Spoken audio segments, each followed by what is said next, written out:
Hello and welcome to Simply Sport with me Neeraj Prabhu.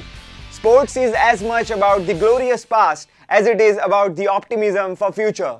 In today's program, we get up and close with India's first Olympian, Mary D'Souza, the grand old lady of Indian athletics, more of a forgotten name nowadays but still continues to be a big source of inspiration for today's youngsters. We then meet an emerging talent from the field of chess. The two-time state chess champion Rohan Ahuja will be in the studio in a short while. But coming your way first up is the legend of Mary D'Souza. We have with us one of the first Indian women Olympians, Mary D'Souza. It's such a privilege to talk to you here in Goa. I'm so glad I was to be in my hometown. My roots are from Goa, and I come from Kitla, Aldana. Ma'am, you have been India's first women Olympian. What were the times during those days when you took up the sports field as you wanted to make a career in it? I got in just by chance. I was telling them that I didn't know I had this hidden talent, and I started playing hockey. And someone told me, "Why don't you run?" So I started running, and then I came up very fast.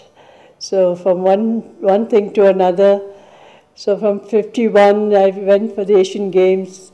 In 52 I got selected for Olympics. 53 I went for the World Hockey. Then 54 Manila, second Asian Games. Then again in 56 I went for international World Hockey tournaments.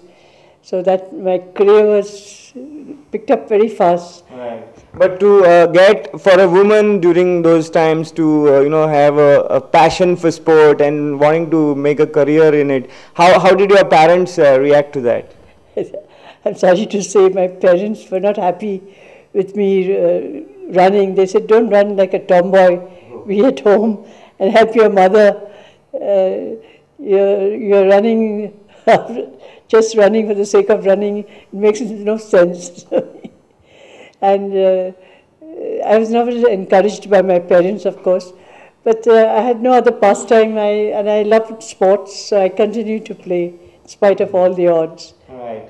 1952, the Helsinki Olympics was the first time that Indian women took part in the Olympics. Could you take us to those days, and what was the team like? Who were the four that were the participants during that Olympics, and how was the atmosphere there in Helsinki? The atmosphere at Helsinki was so nice and friendly, not like today. It's just so competitive.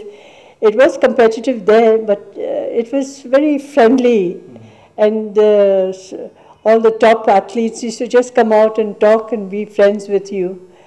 And we were four of us, two only in athletics and two swimmers. So it was a very nice experience, and I was so happy to be part of it. Which were your pet events that time? I used to do 100 and 200 meters. I broke the All India record for 200 meters. That's how I got selected to participate at the Olympics. Wow.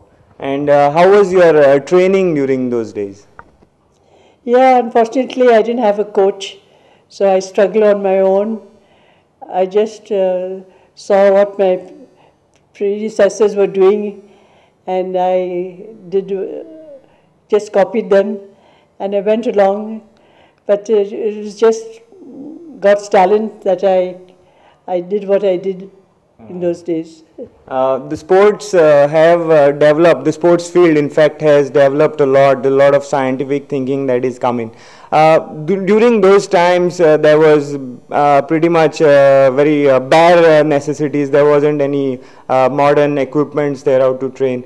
What would you say, what makes the athletes of your times different than the athletes of now? Well, I couldn't even afford starting blocks at that time.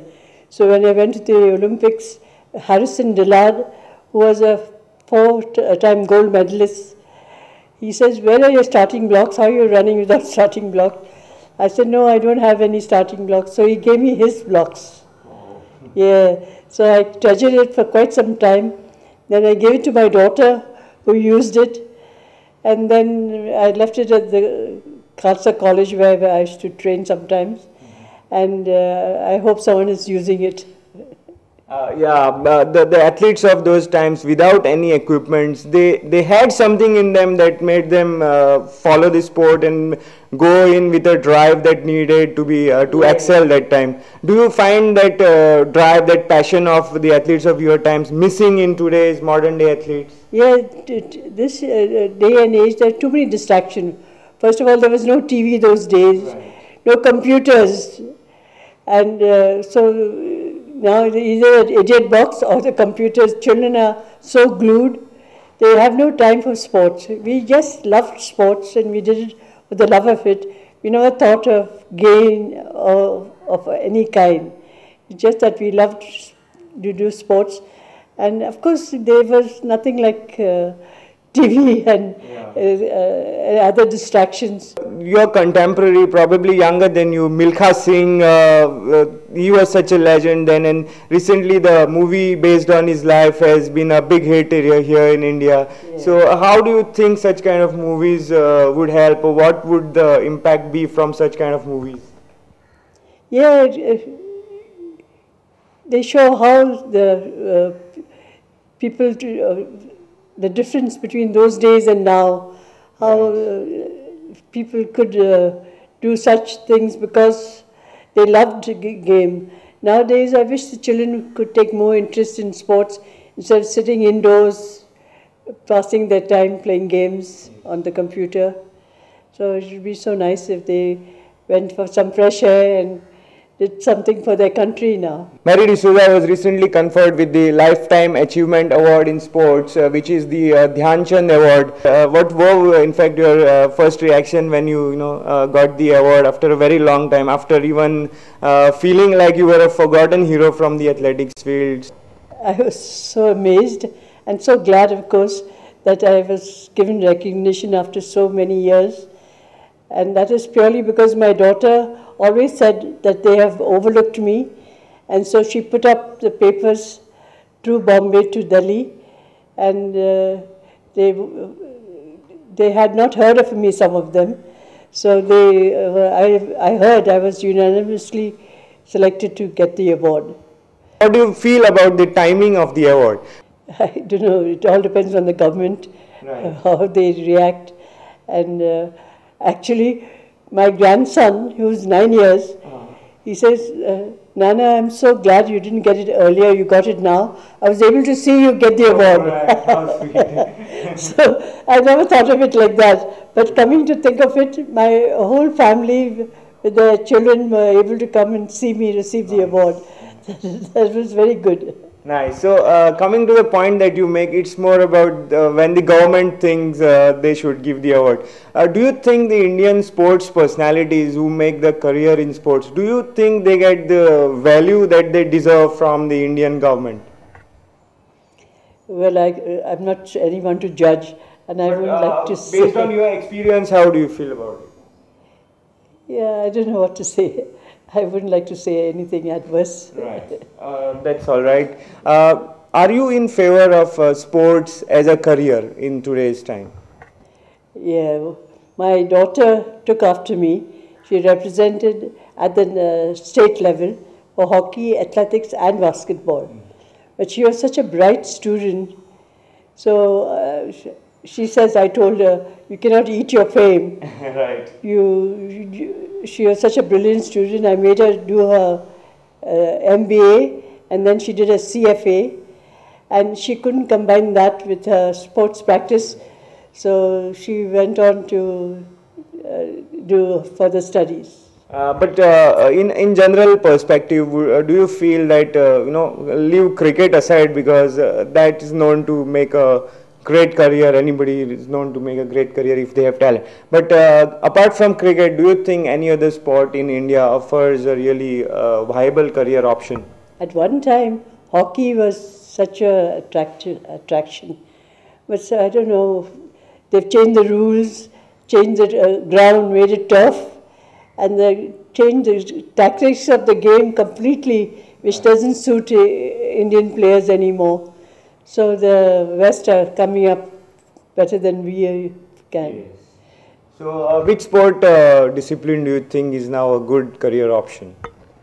Anyone will know it's cricket.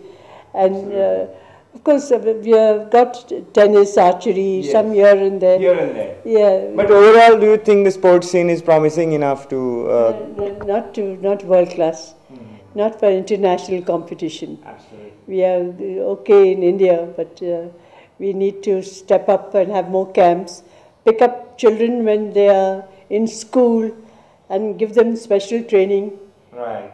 They can be spotted easily. You can know when these children are good or upcoming. Yes. And if they can be given special training at that age, then we can expect international results. Indian sports seem to be quite of a decent level during the 50s, 60s and 70s. But if we look at the 90s and then in this 2000 to 2013, it seems like all other sports discipline, apart from maybe a few sports, they seem to have deteriorated. What do you think is the reason behind this? Yeah, I think it is just the TV and the computer basically that has attracted the children to that. In my days there was no distraction like a TV and computer, so children had no other alternative but to do sports.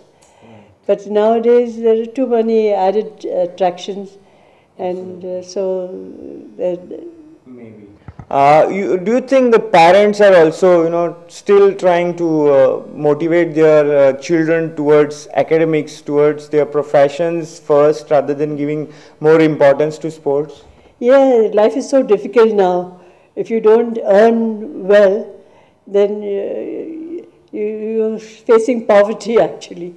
And the prices of everything going so high, you need to have a good job and a good career. And if you just do sports, you don't know, unless you do cricket, you don't know whether you get any income at all. Yeah, exactly. Ma'am, what's your message to our viewers? A lot of aspiring athletes out there, a lot of aspiring sports persons out there. What would you like to say to them? Yeah, keep some time for sports. It's okay you watch TV and computer and everything, but surely 1 hour a day if you devote to any sport you like, it is so much more healthy and you'll be better in mind and body. So I would suggest you do a little sports and keep yourself and mind occupied. Right, and before we wind up this interview, there's a quite a ignominious happening that is going on in Indian sports. The IOC has suspended the Indian Olympic Association from its fold. Do you think that Indian sports administrators have to have a hard look at themselves and put the country first?